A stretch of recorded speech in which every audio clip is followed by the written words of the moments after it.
జీవితంలో మనం చాలా చేస్తుంటాం. కానీ మన కోసం మనం ఎప్పుడు ఏది చేసుకోం.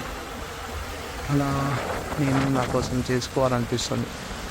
ఎందుకంటే నేను చేస్తున్న జాబ్‌లో చేస్తున్నాను కానీ సాటిస్ఫాక్షన్ అనిపించడం లేదు. ఏదో వెలిసి. అందుకే కొన్ని రోజులు అలా ఈ జాబ్‌ను రిజైన్ చేసి అలా తిరగడానికి వెళ్తున్నాను. ఎన్ని రోజులని చెప్పలేను.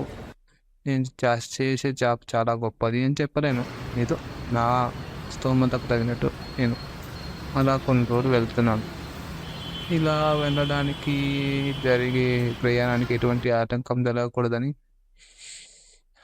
యాదగిరిగుట్ట లక్ష్మీనరసింహస్వామి ఆశీస్సులతో ఈరోజు వెళ్ళి అక్కడ ఆయనకు ప్రార్థించి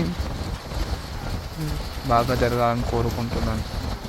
మా దేవుడు ఏదో నా కోసం మంచి జరగాలని ఆశిస్తున్నాను.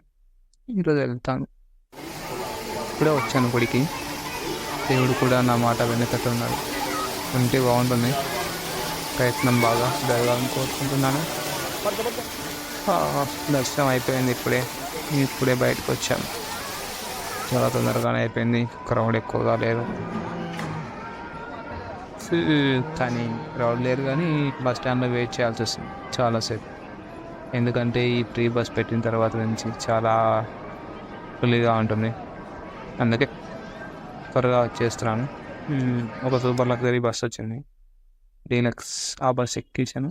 త్వరగా వచ్చేస్తాను. టికెట్లు కొట్టడానికి ఆపారు.